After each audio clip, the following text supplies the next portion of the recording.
오후 시간에 제가 계속 사명에 대한 말씀을 드리고 있는데 첫 번째 설교에서 제가 말씀드렸던 것이 내용이 뭐였나요? 사명이라고 하는 것은 내가 할 수 있는 거예요, 없는 거예요? 하나님이 주시는 사명은 내 힘에 붙이는 것이다. 그게 사명이다. 두 번째 설교에서는 하나님의 계획과 목적이 우리 삶 속에 들어있기 때문에 사명이라고 하는 게 뭐냐? 하나님의 계획과 목적을 발견하는 것이 사명이라고 말씀을 드렸어요. 그리고 이제 지난번 말씀에서 사명은 누구께 속한 거라고 그랬죠? 하나님께 속한 것이다. 전쟁이 하나님께 속해 있듯이 사명도 하나님께 속한 것이라는 것을 말씀을 드렸습니다. 자, 오늘은 사명에 대한 네 번째 말씀인데 결론은 뭐냐면 결론은 사명자는 언제나 사람들에게 환영받는 게 아니다. 아이 참 싫죠. 하나님의 사명자가 그 사명을 갖고 내가 나서면 전도하라. 그 사명을 갖고 내가 밖으로 나가면 사람들에게 환영도 받고 칭찬도 들었으면 좋겠는데 뭐래요? 사람들에게 환영받는 게 아니다. 그게 뭐래요? 그게 사명이야 라고 하나님이 말씀을 하신다고 말씀이에요. 자, 오늘 우리가 아모스서를 읽었는데 아모스라는 분은 북왕국 이스라엘의 전성기에 예언자로 살았던 사람이에요. 그때가 어느 때냐면 여로보암 2세 때인데 이 여로보암 2세가 북이스라엘을 무려 41년간 통치를 합니다. 그래서 열왕기하 14장 23절 24절에 보면 이 여로보암에 대해서 이렇게 증언을 해주고 있는데 유다왕 요아스의 아들 아마샤 제15년에 이스라엘의 왕 요아스의 아들 여로보암이 사마리아에서 왕이 되어 41년간 다스렸으며 그렇죠? 자, 그 다음에 이제 중요한 얘기가 나와요. 뭐라고 얘기를 해요? 여호와 보시기에. 여로보암은 어떤 사람이에요? 뭘 행했다고 그랬어요? 악을 행하여. 그랬어요. 악을 행하여. 이스라엘에게 범죄하게 한 느밧의 아들 여로보암의 모든 죄에서 떠나지 아니하였더라. 참 이 말씀에서 우리는 참으로 이상한 부분을 말하지 않을 수가 없어요. 자, 이 여로보암 2세예요.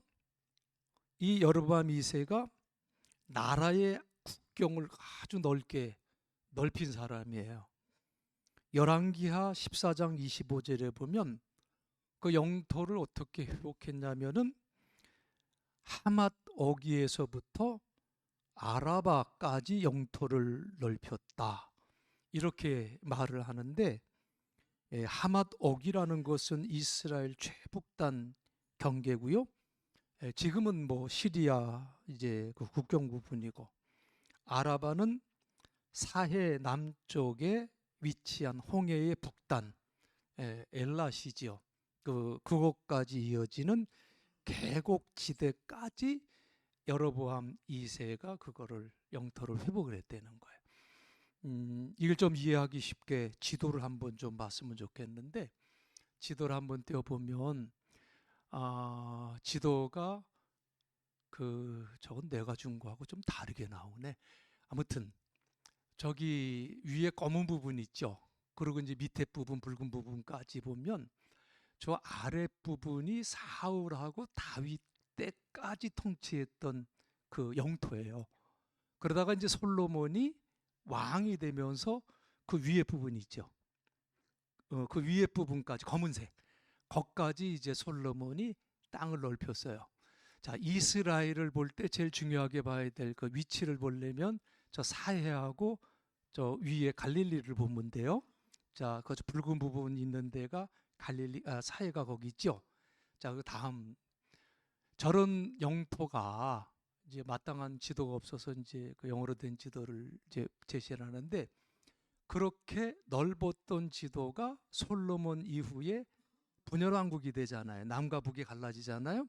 그럴 때 북왕국이 저렇게 저 파란색, 남왕국이 유다인데 나라가 절반도 안 되게 쪼그라들어 버렸어요. 그 전 거 좀 한번 봐볼래요? 거기 보면은 이거 안 보이는구나. 저기 에돔이 나오고 또 뭐가 나와요?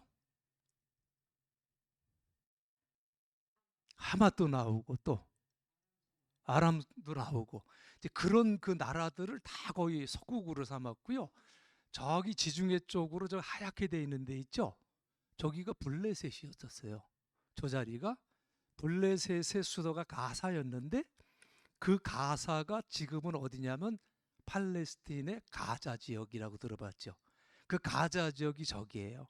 그러니까 이 블레셋 그때 그 땅의 그 위치가 동일하게 그 이제 맞는 건 아닌데, 저기에 절반 이하까지 지금의 이제 팔레스틴 지역이 되지요. 이제 저런 지도였었는데 남과 북이 나누어지면서 다음 거요. 저렇게 다음 거. 아니 다음 거 보내달라니까. 저렇게 쪼그라들었어요. 저기 사해하고 갈리 있는 그쪽만 남을 정도로 저렇게 다 이제 찌그러졌고요.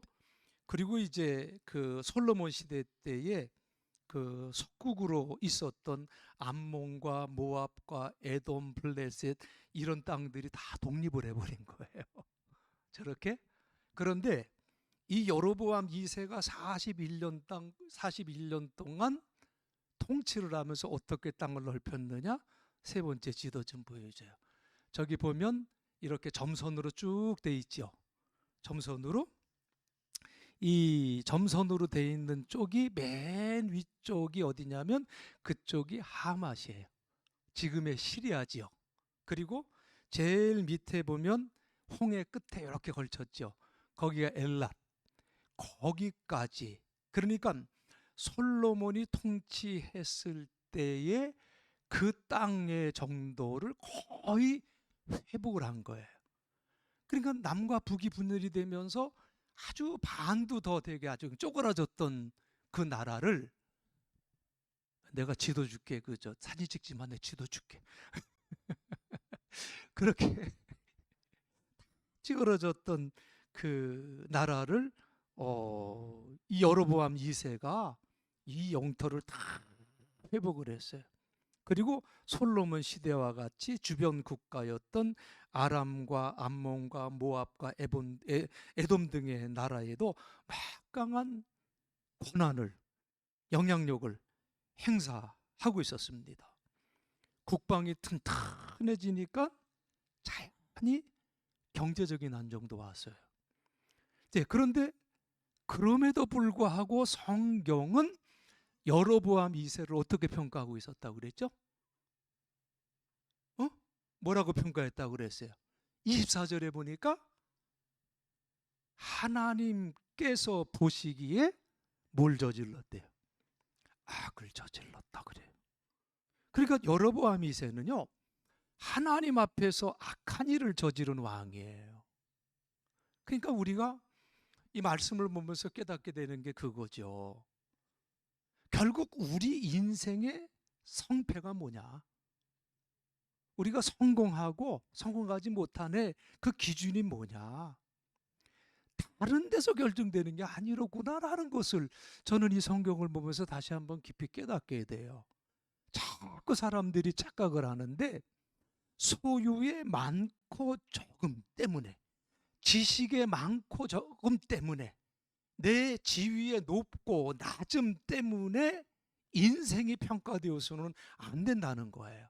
우리 인생이 누구 앞에서 평가가 된다고 그랬어요? 하나님 앞에서 평가가 되어진다.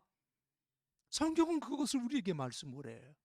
하나님의 평가의 기준은 인간의 기준과 다르다는 거예요. 우리의 평가 기준으로 볼 때 여로보암 2세 그러면 당연히 칭송을 받아야 될 사람이에요. 남과 북이 갈라지면서 그냥 쪼그라졌던 나라를 여로보암이 41년 동안 통치를 하면서 그걸 다 회복하고, 저 에돔이나 막 우리가 우습게 봤던 이놈들이 우리를 못 살게 구렸는데 그걸 다 정복을 해버려. 그러면 당연히 우리 인간의 입장에서는 어때요? 사람의 생각에서 볼 때는 영웅이에요. 영웅으로 평가를 받아야 돼요. 그런데 하나님의 평가 기준으로 보면 그는 악한 일을 저지른 죄인에 불과했다라고 성경은 기록을 하고 있다는 거예요. 그러니까 이제 질문이 생기는 거예요. 아니 도대체 아니 악인이라고 했던 이 여로보암 2세 때 이스라엘이 이렇게 번영된 것은 도대체 무슨 일인가? 왜 하나님은 그거를 허락하셨을까? 이제 이런 질문을 또 혼자 또 생각해 보게 되지요. 네, 정확한 답은 없어요. 그러나 상황적으로 우리가 그 역사를 좀 생각해 보면 지금까지 이스라엘 왕은 선한 왕이 하나도 없었어요. 늘 그냥 악행을 범하고요. 또 계속 왕들이 반란을 일으키고 또 힘을 자기가 쟁취하게 되면 아주 그냥 못된 정치를 해서 백성들의 삶은 아주 피폐해 있었어요. 아주 피폐해 있었어요. 이스라엘 백성들에게 있어서 정말 희망이라고 하는 것은 찾아볼 수가 없었던 때였었지요. 그냥 제가 간간히 생각해 본 게, 하나님께서 이런 이스라엘 백성들을 정말 불쌍하게 여기시고 일시적인 번영을 준 것은 아닐까라는 생각도 해봤고요. 또 더 중요한 것은 아직 하나님께서 이스라엘을 멸망시킬 때가 되지 않았기 때문에 하나님이 이렇게 또 유지시켜 주시는 것은 아닐까, 이렇게 생각을 해봤어요.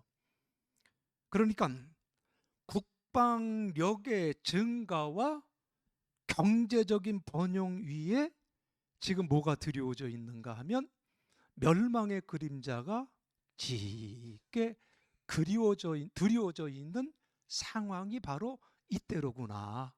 이렇게 이 부분을 보면은 좋을 것 같아요. 자, 그런데 오늘 이제 읽은 본문 말씀 아모스서 7장 10절로 11절을 보면 베델의 제사장으로 있었던 아마샤라고 하는 사람이 여로보암 2세에게 사람을 보내서 아모스를 이제 욕하는, 모함하는 이런 말을 전하는 내용이에요. 무슨 내용입니까? 아모스가 이스라엘 백성과 함께 왕에 대한 반란을 꾀하고 있습니다. 이제는 더 이상 그가 하는 말을 듣고 있을 수가 없어요. 그는 왕께서 칼에 맞아 죽을 것이고 이스라엘 백성은 사로잡힌 채 포로로 끌려갈 것이라는 유언 비호를 퍼뜨리고 있습니다. 라고 이제 아마샤라고 하는 제사장이 여로보암 2세에게 사람을 보내서 이런 말을 전합니다. 자, 이것을 볼 때 이 아마샤라는 사람은 여로보암 2세와 매우 가까웠던 것으로 알 수가 있어요. 그리고 여로보암 2세는 이 아마샤 같은 사람의 말을 듣고 있었던 것을 알 수가 있지요. 그러니까 여로보암 2세 주변에는 정말 그 시대를 제대로 볼 수 있는 예언자가 없었고 왕의 치세만을 찬양하는 아청꾼들만이 있었구나 라는 것을 찾아볼 수가 있는데, 이 아마샤 같은 사람은요 직업 선지자였었어요. 좋은 교육도 받았고요. 왕궁에서 월급을 받는 전문 선지자들이었지요. 우리가 성경을 보면서 다른 예언자나 제사장의 말에 귀를 기울인 왕들은 모두가 하나님 앞에 인정받는 왕으로 쓰임을 받았었어요. 다윗이 실수가 있었잖아요. 그런데 다윗은 누구의 말을 들었어요? 나단 선지자의 말을 들었잖아요. 그렇죠? 그 다윗의 곁에는 나단이라고 하는 선지자가 있었고, 요아스에게는 여호야다라고 하는 선지자가 있었고요. 히스기야에게는 이사야 선지자가 있었어요. 그리고 유다의 현군으로 불리우는 요시야에게는 힐기야라고 하는 좋은 제사장이 옆에 있었다는 거예요. 그리고 여로보암 2세에는 아모스가 있었고요. 여러분 잘 아는 호세아가 있었어요. 그런데 여로보암 2세는 이 예언자들의 말을 듣지 않고 아마샤라고 하는 사이비 선지자의 말만 듣고 있었던 사람이죠. 자, 그런데 이 아모스라고 하는 사람, 이 사람은 아마샤에 비하면 정말 보잘것이 없었던 사람이에요. 아마샤가 말한 것처럼 아모스는 예언자라고 말할 것도 없고 예언자의 집안에서 태어난 사람도 아니에요. 이 아모스는 하나님의 부르심을 받기 전에는 드고아라고 하는 곳에서 양을 치는 목자였었어요. 그렇죠? 그리고 성경에 보면 그가 하는 일이 뭐라고 그랬어요? 양떼를 치고 또 뽕나무를 기르는 사람이었다. 영어 성경에 보면 무화과나무라고 나와 있더라고요.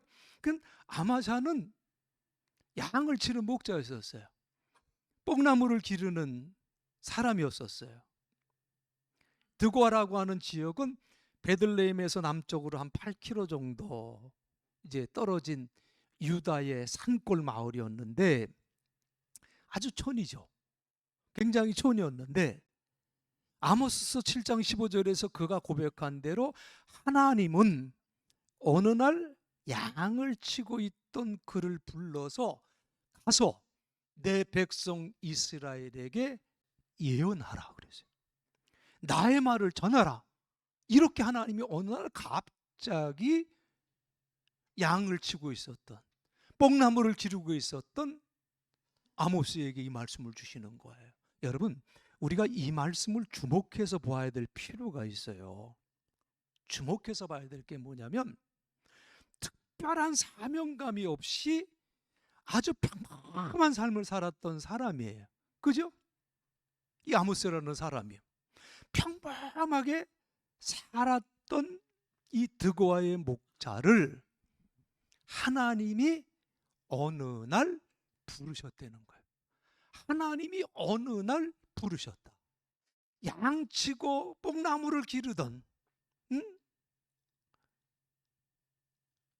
그냥 평범한 사람으로 살았던 사람인데 어느 날 그에게 하나님의 부르심이 있었고 그에게 사명이 주어졌더라.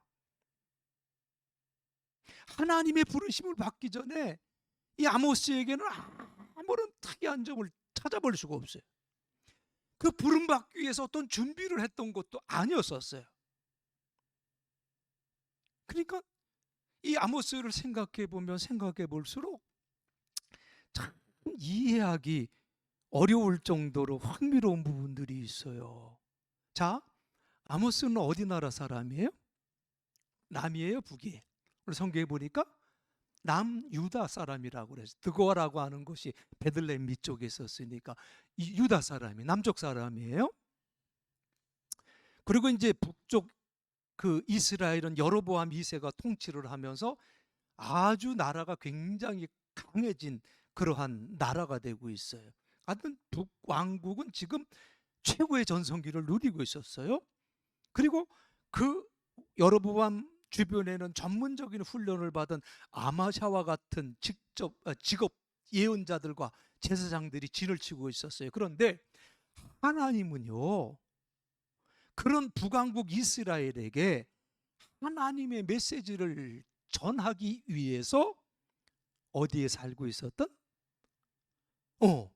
남쪽 유다에 살고 있었던, 그것도 한 촌, 아주 시골 촌에 살고 있던 아무 이름 없던 한 목자를 부르셔서 가서 내 백성 이스라엘에게 나의 뜻을 가서 전해라. 그리고 사명을 주시는 거예요. 여러분 이상하지 않습니까? 신기하지 않습니까? 지금 우리로 얘기하면 그냥 남한에서 저 그냥 거지약한 시골에서 평범하게 농사를 짓고 있는 한 사람에게 하나님이 오늘 나타나서 너 지금 당장 북으로 올라가지 못하겠지만 가면 잡히니까 올라가서 김정은이한테 가서 내 말을 전해라. 이 상황하고 똑같은 거예요. 지금 이 상황이. 응? 그런데 여러분, 우리가 이 사실을 주목해야 되는데 아모스는 참 평범한 사람이에요. 우리와 똑같이 평범한 사람이었었어요.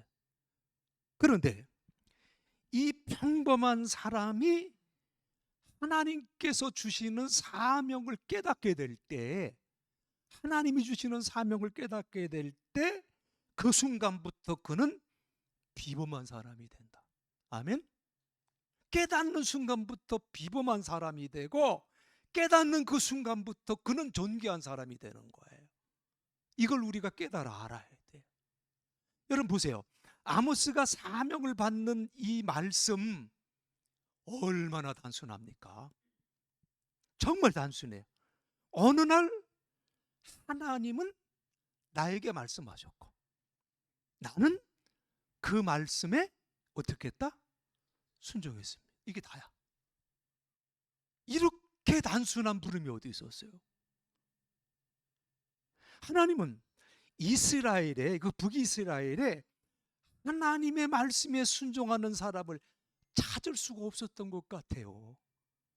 하나님 말씀에 순종하는 사람이 없으니까 그 어디에도 이스라엘 천지에 하나님의 말씀을 이 아모스처럼 단순하게 순종할 수 있는 사람이 없었기에 하나님은 찾다 어디까지 오신 거예요?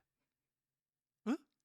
남쪽 유다, 그것도 드고아라고 하는 한 촌에 있는 목자 아모스를 부르셨다고 우리는 믿습니다.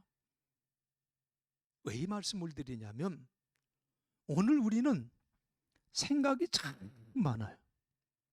생각이 굉장히 많아요. 계산도 굉장히 빨라요. 우리는. 그래서 하나님 말씀에 순종하기가 너무 어려워. 어떠신가요? 우리는 아니죠? 왜 웃으시나요? 우리 영산교회는 아니죠? 고린도후서 1장 19절로 20절에 이런 말씀이 있어요. 우리가 잘 아는 말씀인데 하나님의 아들 예수 그리스도는 예 하고 아니라 함이 되지 아니하였으니 그에게는 뭐만 있다고 그랬어요? 예만 되느니라. 예스예요. 예만 되느니라. 하나님의 약속은 얼마든지 그리스도 안에서 예가 되나니, 예스가 되나니, 그런즉 그로 말미암아 우리가 아멘하여 하나님께 영광을 돌리게 되느니라. 자, 예수님은 항상 하나님의 말씀에 대해서 예스를 했다는 거예요, 노를 했다는 거예요? 뭐를 했다는 거예요? 좀 크게 좀 해봐. 예수님은 날마다 하나님에 대해서 예스요, 노요? 아이고 좋아요. 예스 했었어요. 그러므로 우리도 하나님을 향해서 예스라고 말씀하신 그분 안에서 하나님의 말씀에 항상 뭐 해야 된다는 거예요? 예스 해야 된다 라는 말씀을 주는데 우리는 예스 하고 싶은데 아직은 아니에요. 난 더 나가면 너 못해요. 그죠? 그래요. 노가 많아요. 노가 너무 많아요. 그런데 이 노가 너무 많으니까 그 말 하기가 미안하니까 그 앞에 꼭 하나를 붙여요. 죄송하지만요. 그죠? 이런 문제가 좀 해결되고 나면요. 미안하지만은요. 내가 요런 게 좀 있어가지고 크게 걸려서요. 항상 죄송하지만이라는 말을 붙여요. 지금 하나님이 아모스를 찾아오셔서 가서 북쪽에 가서 전하라는 말이 뭐예요? 실제로 아모스가 베델에 가서 했던 말을 찾아볼 필요가 있는데 아모스서 3장 몇 가지를 쭉 읽어드릴게요. 이 아모스가 베델에 가서 외쳤던 말이에요. 아모스서 3장 14절로 15절 한번 같이 읽었으면 좋겠어요. 내가 이스라엘의 모든 죄를 보응하는 날에 베델의 제단들을 벌하여 그 제단의 뿔들을 꺾고 땅에 떨어뜨리고 겨울 궁과 여름 궁을 치리니 상하 궁들이 파괴되며 큰 궁들이 무너지리라. 여호와의 말씀이니라. 너희들 다 망해 라는 말을 전했어요. 그리고 이제 아모스서 5장 5절이에요. 뭐라 그래요? 베델을 찾지 말며 길갈로 들어가지 말며 부엘세바로도 나아가지 말라. 길갈은 반드시 사로잡히겠고 베델은 비참하게 될 것임이라 하셨나니, 자기들이 하나님 예배한다고 가는 그곳이 비참하게 될 것이라고 예언을 했어요. 아모스서 5장 11절로 12절에 보면 이렇게 말해 또 외쳤어요. 너희가 힘없는 자를 밟고 그에게서 미래 부당한 세를 거두었은즉 너희가 비록 다듬은 돌로 집을 건축하였으나 거기 거주하지 못할 것이요 아름다운 포도원을 가꾸었으나 그 포도주를 마시지 못하리라. 너희의 허물이 많고 죄악이 무거움을 내가 아노라. 너희는 의인을 학대하며 뇌물을 받고 성문에서 가난한 자를 억울하게 하는도다. 지금 이들의 잘못을 낱낱이 지금 책망을 하고 있어요. 그리고 이제 아모스서 5장 18절을 보면 화 있을진저 여호와의 날을 사모하는 자여 너희가 어찌하여 여호와의 날을 사모하느냐. 그 날은 어둠이요 빛이 아니니라. 그리고 20절에 보면 여호와의 날은 빛 없는 어둠이 아니며 빛남 없는 캄캄함이 아니냐. 그리고 아모스서 4장 2절에 보면 여호와께서 자기의 거룩함을 두고 맹세하시되 내가 너에게 이를지라. 사람이 갈고리로 너희를 끌어가며 낚시로 너희 남은 자들도 끌어하리라. 갈고리로 끌어가리라. 너희들이 바벨론에게 멸망이 돼서 이렇게 끌려갈 것이다 라고, 이런 하나님의 말씀, 그 말씀을 가서 전했어요.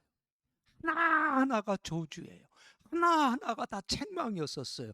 여러분, 이런 말을 듣기 좋아할 사람이 북이스라엘에서 누가 있었겠습니까? 다른 때도 아니고 지금은 북이스라엘이 어떤 때라고 그랬어요? 국방도 튼튼하고 백성들이 경제적인 호황을 누릴 때인데 누가 이런 말을 들으려고 했겠습니까? 왕이 좋아했겠어요? 귀족들이 좋아했겠어요? 왕궁에서 머물고 있던 직업 예언자들이 좋아했겠습니까? 그들의 숨겨진 비리를 폭로하는데 누가 그런 말을 들으려고 해요? 이 왕궁에 머물고 있던 직업 예언자들은 생존의 법칙을 알고 있었어요. 그래서 그들은 왕이 듣기 싫어하는 말을 절대로 하지 않았어요. 대신 왕이 듣기 원하는 말을 해줘요. 아모스서 6장 13절 말씀과 같이 우리 힘으로 두 뿔을 취하였나이다. 왕에게 아부하는 거예요. 여기서 두 뿔이라는 것은 하맛 어귀에서부터 아라바 이 사해까지 영토를 회복한 것을 두 뿔이라고 이렇게 표현을 하는데, 이렇게 아부를 하고 있었다는 거예요. 그런데 이 드고아의 아마추어 예언자였던 아모스는 거침없이 북이스라엘에 대한 하나님의 심판의 메시지를 전했다는 거예요. 나는 예언자도 아니고 예언자의 아들도 아니다. 나는 단지 목자이며 뽕나무를 기르며 사는 사람일 뿐이다. 그러나 하나님께서 양떼를 치던 나를 불러서 너는 가서 내 백성 이스라엘에게 말하라 하고 말씀하셨다. 그래서 나는 너희에게 하나님의 말씀을 전하는 것이다 라고 이렇게 외쳤어요. 외쳤더니 아모스가 어떻게 됐어요? 이렇게 외쳤더니 아모스가 어떻게 됐습니까? 그 하나님 말씀을 전한 이유 하나 때문에 큰 모욕과 수치를 당해요. 베델의 제사장 아마샤가 아모스에게 말하죠. 넌 여길 당장 떠나 유다 땅으로 가. 거기 가서 예언하면서 벌어먹고 살아. 다시는 이곳 베델에서 예언하지 말라. 이곳은 여로보암 왕의 거룩한 곳이요 이스라엘의 성전이다 라고 이렇게 외쳐요. 수치스러운 말이죠. 아마샤는 지금 아모스가 하고 있는 일을 빌어먹고 벌어먹고 살기 위한 생계수단으로 격가시키면서 아모스를 모욕하고 있는 거예요. 그러나 아모스는 이렇게 대답을 하죠. 나는 너희 같은 직업적 예언자가 아니야. 너희들은 예언으로 벌어먹고 사는 사람이 아니냐? 나는 본래 양을 치던 목자였다라고 이렇게 얘기를 하죠. 여러분, 하나님께서 주시는 사명을 감당한다는 것은 이런 거예요. 사명을 감당하는 일이 모든 사람에게 환영받는 길이 아니라는 거예요. 이런 모욕도 당할 수가 있고, 저런 수치도 당할 수 있고, 이렇고 저런 억울한 일들이 얼마나 많은지 몰라요. 모세에게도 그런 일이 있었어요. 광야 생활에 지친 이스라엘 백성들이 모세에게 불평과 불만 늘어놓지요. 심지어는 돌을 들어서 모세를 치려고 했던 사람들이 이스라엘 백성들이에요. 그때 하나님께서 모세에게 이렇게 말씀해요. 이 사람들이 너를 싫어 배척하는 것이 아니라 나를 싫어하는 것이다. 그렇죠? 하나님이 그렇게 말씀했어요. 누가복음 10장 16절에 보면 예수님께서도 제자들에게 비슷한 말씀을 했어요. 너희를 저버리는 자, 배척하는 자, 곧 나를 저버리는 것이요. 나를 저버리는 자는 나 보내신 이를 저버리는 것이다. 그죠? 하나님께서 주시는 사명을 감당하는 사람들은요, 하나님께서 원하시는 일을 하는데 왜 이런 어려움이 있는가? 왜 사람들이 나를 알아주지 않는가? 이런 시험을 받을 때가 있어요, 없어요? 있어요, 없어요? 있어요. 감사하네. 그래도 있어요라고 대답을 하시니까. 사명 감당 안 해봐서 있는지도 없는지도 몰라요. 난 이런 말이 나올까 봐 조마조마했는데, 하나님이 주신 사명을 감당함에 있어서 억울할 때가 있어요? 섭섭할 때가 있어요? 응?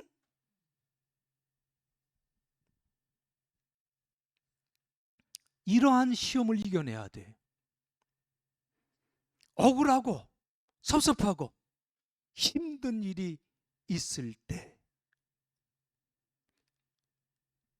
사람들이 나를 배척하는 것이 아니라 그들은 하나님을 배척하는 것이다.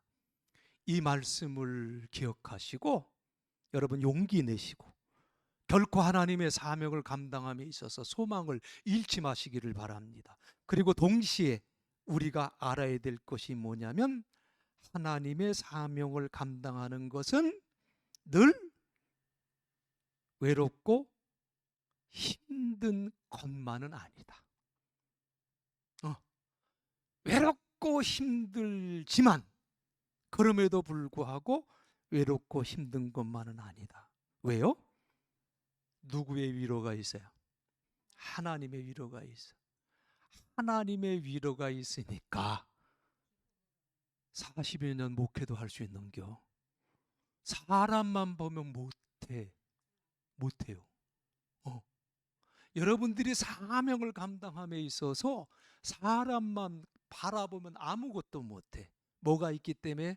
그래도 감당할 수 있는 거예요? 하나님의 위로가 있기 때문에. 사도행전 23장 11절에서 말씀하시는 그 위로의 말씀을 여러분의 가슴에 새기시길 바랍니다. 그날 밤에 주께서 바울 곁에 서서 이르시되 담대하라. 다른 번역에 보면 용기를 내어라. 이렇게도 번역을 해요. 담대하라.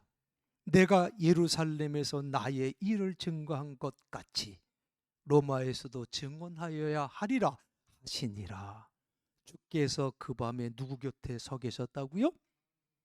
그 바울 곁에 서 계셨던 하나님이 오늘날 하나님의 사명을 가슴에 품고 감당하기 원하는 사람의 곁에 서지 않겠습니까? 그 믿음이 있다면 우리는 하나님의 위로를 받고도 남음이 있는 사람들이지요. 응? 하나님이 주시는 사명을 감당하는 사람들에게 하나님께서 주시는 위로, 그것만 주시는 게 아니오. 여러분, 사명을 감당하다 보면 하나님께서 위로뿐만 아니라 그 사명을 함께 감당할 동역자들도 붙여주세요. 모세에게는 누가 있었습니까? 아론과 여호수아와 갈렙을 붙여주셨고요. 바울에게는 누굴 붙여줬어요? 브루스길라와 아글라와 같은 이 부부를, 그리고 디모데를 붙여주셨고, 예수님께는 12제자를 하나님 붙여주셨어요. 그러므로 하나님께서 주신 사명을 감당하고자 하는 사람은 이렇게 기도해야 돼요. 하나님, 저로 하여금 사람들에게 환영받지 못하는 시험을 이기게 하시고, 외롭고 힘들 때 내 곁에서 계시며 위로의 말씀을 주시는 주님을 만나게 하시고, 함께 사명 감당할 동역자를 붙여 주옵소서. 여러분이 한 주간 동안 여러분 주시는 하나님의 사명을 생각하면서 이 기도를 하나님 앞에 드리면서 힘 얻으시길 주의 이름으로 축원합니다. 이 시간 우리 성자의 귀한 몸 함께 찬송하고, 하나님이 내게 주신 사명 다시 한번 깊이 생각하며 하나님 앞에 통성으로 기도하는 시간 갖습니다.